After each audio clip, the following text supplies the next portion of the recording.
Namaskar. Next function is y is equal to tan inverse of this angle. 1 plus tan x by 2 upon 1 minus tan x by 2, and we have to find out dy by dx.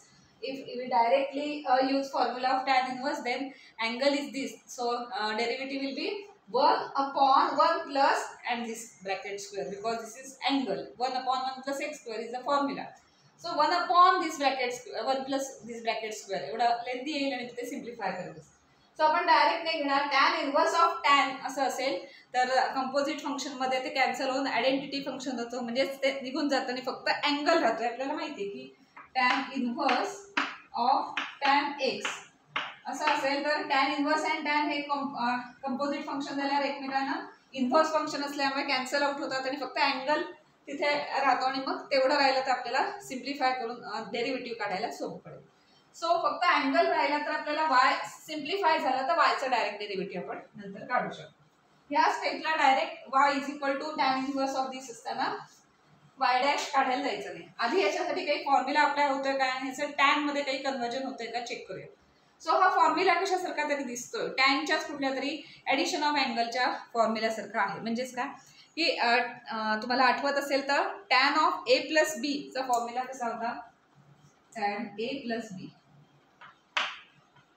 tan a plus b is equal to tan a plus tan b upon 1 minus tan a tan b. So हा formula आपल्याला आठवतो, पण ह्या फॉर्म्युल्यासारखं इथे दिसत नाही, because tan b ठीक आहे, आपण x/2 ला पण b हा अँगल ट्रीट करूया आणि इथे पण tan b आहे, सो x/2 ला tan b आपण म्हणू. बट इथे 1 आहे, हा 1 आणि tan a इथे असायला पाहिजे आणि इथे tan a पाहिजे होता. तो इथे कुठे ऍडजस्ट होत नाही किंवा दिसत नाही. इथे 1 आहे, instead of tan a here is 1, आणि इथे सुद्धा tan x/2 means tan b only आहे. tan a इथे पण नाहीये आणि tan a इथे पण, त्याच्या instead of that tan a here is 1 and here is also 1, because 1 into tan असं आपण म्हणू शकतो. सो 1 तिथे आहे, पण मग असा कुठला अँगल आहे की ज्याची व्हॅल्यू टॅनची व्हॅल्यू 1 येते, तो जर डायरेक्ट अँगल घेतला तर हे ॲडजस्ट होऊन जाईल फॉर्म्युला आणि आपल्याला टॅनच्या ॲडिशन ऑफ अँगलचा फॉर्म्युला आहे असं म्हणतात. सो तर टॅनच्या व्हॅल्यूज आठवायला लागतील.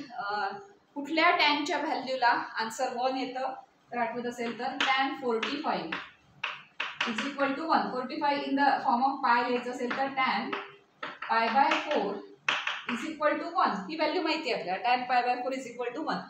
सो हिअर इथे 1 आहे, 1 इंटू टॅन असं म्हणू शकतो, आणि इथे पण 1 आहे. आता या 1च्या ऐवजी म्हणजे इन्स्टेड ऑफ 1 आपण जर टॅन ए म्हटलं, टॅन ए म्हणजे काय, टॅन पाय बाय 4 म्हटलं तर चुकीचं नाहीये, because tan pi by 4 is 1. So 1 त्याच्याऐवजी आपण टॅन पाय बाय 4 असं लिहू शकतो. हे थोडे ऍडजस्टमेंट करतोय, बिकॉज आपल्याला ह्या फॉर्म्युल्यात जर ते ऍडजस्ट झालं तर टॅन आणि टॅन इनवर्स निघून जाईल आणि मग वाय सिम्प्लिफाय होईल.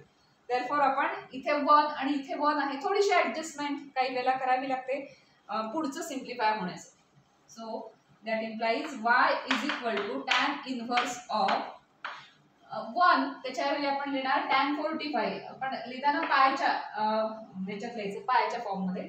So tan 45 instead of 1 we can write tan 4 pi by 4 plus this tan x/2 angle येईल अपॉन 1 मायनस लागतं tan a tan b. Tan a हा आपण कन्सिडर केला, so tan pi by 4 into tan x/2. आता कुठेही आपण चुकीचं केलेलं नाही, स्टेप कुठेही व्हॅल्यू चेंज केली नाहीये. 1 आहे, 1च्या ऐवजी टॅन पाय बाय 4, टॅन पाय 4 इज 1. सो इथे पण 1 इंटू टॅन आहे असं म्हटलं तर 1 means tan pi by 4 into tan x आहे, तोच अँगल ठेवलाय, पण कुठेही चुकीचा केला. पण आता हा जो अँगल आहे तो कसा दिसतोय, tan of A plus B addition of अँगलच्या फॉर्म्युला दिसतो. So instead of this we can write tan of A plus B. A is pi by 4 and B is x/2. So which is equal to tan inverse of tan of A plus B. A means pi by 4 plus B is here x/2. So now टॅनचा angle हा झाला. आता tan inverse of tan माहिती आपल्याला हे cancel होतं आणि फक्त अँगल तिथे राहतो. So that implies y is equal to pi by 4 plus x/2. So first y is equal to एवढं दिलं होतं, त्याला सिम्प्लिफाय करून आपण y is equal to π/4 plus x/2 पर्यंत सिम्प्लिफाय केलं. Now you can take derivative because आता derivative घेणं सिम्पल झालं.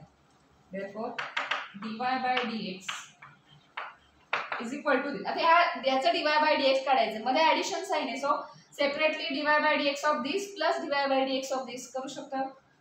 ऍडिशन आहे त्यामुळे dy/dx of π/4 plus dy/dx of x/2 which is equal to π/4 हा कॉन्स्टंट आहे, ओनली कॉन्स्टंट असेल तर डेरिव्हेटिव्ह 0 असतो. सो 0 प्लस x/2 ला 1/2 कॉन्स्टंट आहे, त्याला आपण डेरिव्हेटिव्हच्या बाहेर आणलं, 1/2 बाहेर आणलं तर x चं डेरिव्हेटिव्ह येते असतं 1. सो 1/2 into 1, सो फायनली किती आलं plus 1/2. So y is equal to tan inverse of this, then dy/dx y dash is equal to 1/2 हे आपल्याला मिळालं. त्यासाठी आपण हा फॉर्म्युला यूज केला. या फॉर्म्युलासाठी थोडीशी ऍडजस्टमेंट लागते. tan π/4 इज इक्वल टू 1 असल्यामुळे ते ऍडजस्ट करता आलं आपल्याला आणि फायनली